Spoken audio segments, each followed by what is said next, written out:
हमेशा एक पकड़ होती थी एग्जाम के ऊपर कि हाँ ये यहाँ से कर लेंगे, ये यहाँ से कर लेंगे। इस बार सबके प्लान फेल हो गए। सारी स्ट्रेटजीज चली धरी की धरी रह गई। आपको बता दूं, ये जो पूर्वावलोकन है, घटना चक्र है, लूसेंट्स हैं, इनसे काम बिल्कुल भी नहीं चलने वाला है। Hello everybody, this is me Altamas Mansuri and you are watching educator Altamas 2.0। दोस्तों, आशा करता हूँ आप सभी बहुत अच्छे होंगे। दोस्तों, काफ़ी लंबे समय से मैं यूट्यूब पे नहीं था।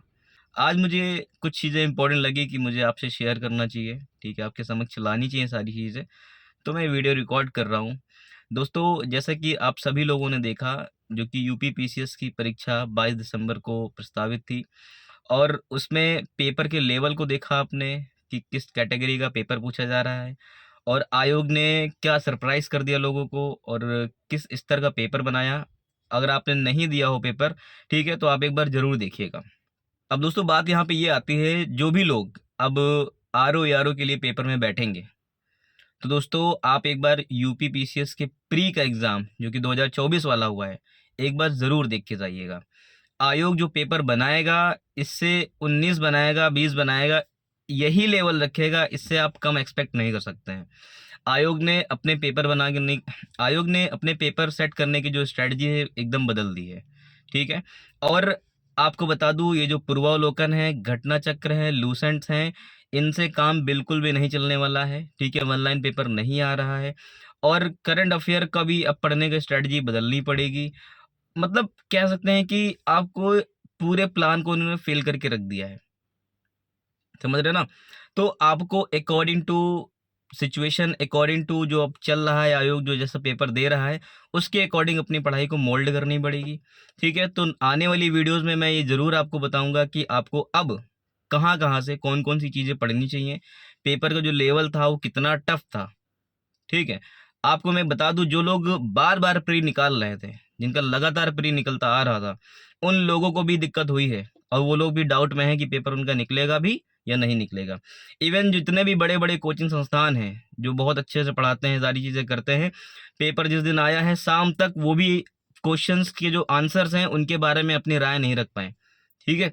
पॉलिटी और कॉन्स्टिट्यूशन, पॉलिटी और ये साइंस के जो क्वेश्चन थे, ये सभी लोग बता ले रहे थे कि इसका ये होगा, उसका ये होगा, लेकिन जो हिस्ट्री था, करंट अफेयर था, अदर जो टॉपिक्स के क्वेश्चन आए हुए थे, उसके बारे में मतलब नेट पे भी दिक्कत हो रही थी फाइंड आउट करने में। बात समझ रहे हैं ना। मतलब आयोग ने अपनी आंसर की भी दे दिया है, अभी भी डाउट है, 20-25 क्वेश्चन का यहाँ पे खेला होगा, तो अभी भी जो लोग ठीक ठाक अटेम्प्ट कर रहे हैं, उनको भी श्योर नहीं है कि वो मेंस में बैठे या ना बैठे। तो मैं बस आपको यही बताना चाह रहा हूँ कि अब आयोग ने अपनी पूरी स्ट्रैटेजी बदल ली है। बात समझ रहे हैं ना। तो आपको आपको सिचुएशन के अकॉर्डिंग अपनी पढ़ाई को मोल्ड करना पड़ेगा। अब डीप में घुस करके वो पूछ रहे हैं, एनसीईआरटी अब आप स्किप नहीं कर सकते हैं। अब यहाँ पे वन लाइनर फैक्ट के साथ साथ कॉन्सेप्चुअल क्लैरिटी वाले क्वेश्चन ज़्यादा आ रहे हैं। मतलब आपको कॉन्सेप्ट के साथ साथ वो फैक्ट भी डाल के दे रहे हैं। मतलब दोनों ही चीज़ें पकड़ के रखनी है, फैक्ट तो पकड़ के रखना ही रखना है, और साथ में क्या है, कॉन्सेप्ट के ऊपर भी अपनी पकड़ अच्छी बनानी ही पड़ेगी। वन लाइनर से काम बिल्कुल नहीं चलने वाला है। आप मेरी बात को समझने की कोशिश कीजिए। मतलब जिसने जितना भी पढ़ा, सबके प्लान को फेल कर दिया इस बार। बात समझ रहे हैं ना। पूर्वावलोकन के प्लान को फेल किया। अब आप समझिए, पहला ऑप्शन मिल रहा है, नीचे के 4 ऑप्शन आपको पता ही नहीं कहाँ से आए हुए हैं। अशोक के बारे में पूछा, बाकी की चीजें पता ही नहीं कौन से उससे दे दिया, है ना। हमेशा एक पकड़ होती थी एग्जाम के ऊपर कि हाँ ये यहाँ से कर लेंगे, ये यहाँ से कर लेंगे। इस बार सबके प्लान फेल हो गए। सारी स्ट्रेटजीज चली धरी की धरी रह गई, कोई कुछ नहीं कह पा रहा। पेपर लेंदी था। अभी अब ये देखिए कि अब इन्होंने जो पेपर बनाया, ये यूपीएससी लेवल का बनाया। हाँ, यूपीएससी से कम का नहीं पेपर था। बस यूपीएससी में और इसमें क्या क्वेश्चन का अंतर देखा गया। यूपीएससी तो फिर भी रियायत कर दी भाई, वो 100 क्वेश्चन में माने जा रहे हैं भाई साहब, 150 क्वेश्चन। समझ रहे ना।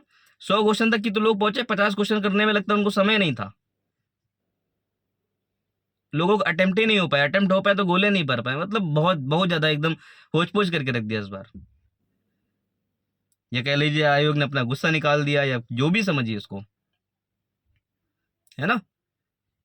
तो दोस्तों, अपनी पढ़ाई को बदलना पड़ेगा, स्ट्रैटेजी चेंज करनी पड़ेगी, और दबा के मेहनत करना ही पड़ेगा। इसमें कोई अब ऑप्शन नहीं रह गया है ना। और सीरियस स्टूडेंट्स का ही यहाँ पे सिलेक्शन होगा, और उनका सिलेक्शन होगा जो कंसिस्टेंसी बनाए हुए हैं, जो लगातार पढ़ रहे हैं, एक भी दिन स्किप नहीं करते हैं और रिवीजन को बराबर ध्यान दे रहे हैं। ठीक है, तो दोस्तों जल्दी मिलते हैं आपको नेक्स्ट वीडियो में। कोशिश करूंगा कि मैं रेगुलर वीडियो डाल दिया करूं, लेकिन पॉसिबल नहीं हो पाएगा, तो उसके लिए मैं क्षमा चाहता हूं, क्योंकि मैं किन्हीं चीज़ों में बिजी हूं। ठीक है, तो दोस्तों मिलते हैं जल्दी नेक्स्ट वीडियो में। Thank you so much for watching this video.